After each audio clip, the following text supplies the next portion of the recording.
பணக்கொள்கை அதான் நம்ம வந்து இப்போ பணக்கொள்கை வந்து காகித பணம் ஒரு ஏமாத்து வேலைங்க. இப்போ இந்தியாவில் பணம் அடிக்கிறாங்க, யார் அடிக்கிறாங்க? நாசிக்கில் இதுன்னு சொல்லிக்கிறாங்க, யார் மேற்பார்வை அடிக்கிறாங்க. இது வெறும் பேப்பர் பணம், மெஷினில் குத்துறது தானே இந்த பணம். அவன் ஒரு கண்டெய்னர் எடுத்து போனால் உங்களுக்கு தெரியுங்களா? இந்த கேள்வி நம்ம கேட்குறோம். அப்படி நடக்கலன்னு நீங்கள் நினைக்கிறீங்களா? சேட்டெல்லாம் எப்படிங்க பணக்காரனா வரான்? சேட்டு நல்லவனா? பக்கா ஃப்ராடு. ஆனால் அவன் எப்படிங்க பணக்காரனாக இருக்கான்? எல்லா சேட்டும் பணக்காரனாக இருக்காங்க, பிராமணரும் மறைமுகமாக பணக்காரனாக தான் இருக்காங்க. அப்போ இப்படி நடக்குதுங்க. இவங்க வந்து அச்சடிக்கிற இடத்துல ஒரு கண்டெய்னர் தூக்கிட்டு போயிட்டு அவங்களுக்கு தெரியுமா? அப்போ இவனுக்கெல்லாம் சொத்து சேர்ப்பாடுங்க, இன்ஃப்ளேஷன் வரும், நம்மளால ஒரு சின்ன பொருள் கூட வாங்க முடியாது. ஏன்னா அவங்க நிறைய பணம் இருக்குது, நீ வாங்க நினைக்கிறதுலாம் அவன் வாங்கி போட்டுறான், வேலை கூடி போயிடுது, உனியோ சம்பாரிச்சு ஒரு சின்ன பொருள் கூட வாங்க முடியல. இதுதான் இன்ஃப்ளேஷன் இருக்குது. அப்போ காகித பணம் இருக்கக்கூடாதுங்க.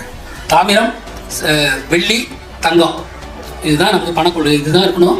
அதனுடைய மதிப்பும் அதனுடைய உண்மையான அந்த இது காயின் ப்ரைஸ் ஒன்றா தான் இருக்கும். அப்படி தான் நமக்கு. இன்ஃபேக்ட் நான் என்ன சொல்லுவேன்னா, 1 gram 2 gram 5 gram 10 gram 20 gram 50 gram 100 gram தான் இருக்கும். கிராமுக்கு தான் விலை. அந்த கிராமுக்கு அன்னைக்கு என்ன ரேட்டு, வெள்ளிக்கு இன்னைக்கு என்ன ரேட்டு, அதை வச்சு தான் நீ ட்ரேட் பண்ணணும். அது வந்து கிராம் கணக்கில் தாங்க நம்ம பணத்தை கொடுக்கணும். அன்னைக்கு ட்ரேடிங் ரேட் எவ்வளோன்றது நம்ம வந்து தினந்தோறும் காலையிலே 6 மணிக்கே அறிவிச்சிருவாங்க. அடுத்த நாள் காலையில் 6 மணி வரைக்கும் அந்த ரேட்டு தான். அதை வச்சு தான் நீங்கள் கடையில் பொருள் வாங்குறதோ நீங்கள் எது பண்ணுறதோ பண்ண முடியும். ஸோ அப்படி கொண்டு வரணும். காகித பணம் உலகத்தை ஏமாத்துகின்ற பணம். அது யூதனின் பணம் ஆச்சுங்களா? அது யூதனின் பணம். நம்முடைய ரத்தத்தை அதை ஸ்ட்ரா போட்டு உறிஞ்சிக்கிட்டு இருக்கிறான் யூதன். இது ரொம்ப இது உலகளாவிய ஏமாற்றி வேலைங்கிறது. அதனால் நமக்கு காயின் பேஸ்டு பணக்கொள்கை தான் இருக்கணும். பேப்பர் கரன்சியை முற்றாக அகற்றணுன்றது தான் நம்முடைய உறுதியான கொள்கை ஆச்சுங்களா?